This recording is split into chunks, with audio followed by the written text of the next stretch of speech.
Pastor, and so many times nag-usap kami, sabi niya na baka matulungan mo ang bayan natin, bakit di ka tumakbo ng presidente?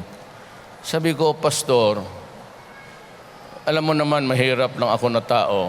Wala naman akong kinita na I've been mayor of Davao 22 years. At lahat yan sa tulong rin ni Pastor. Sinabi ko, wala pera, matanda na ako, at wala akong ka-ambisyon.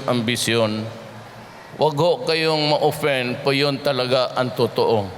Wala akong balak maging presidente kasi ayaw ko magtrabaho kasi matanda na ako. Gusto ko na lang may mga umaga na ayaw ko nang tumindig. Diyan na ako sa kama, tapos nagtatawag na lang ako. Parang gusto ko nang mag-enjoy. 70 years old, may mga sakit ako, may Barrett ako dahil sa inom, at dahil sa sigarilyo, may Berger's disease ako, caused by nicotine.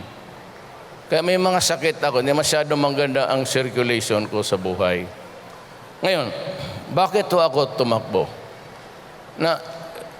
Despite na sinabi ko kay Pastor, o in spite na sinabi ko sa ayaw kong tumakbo, I would not give you the reason now kasi tapos na eh.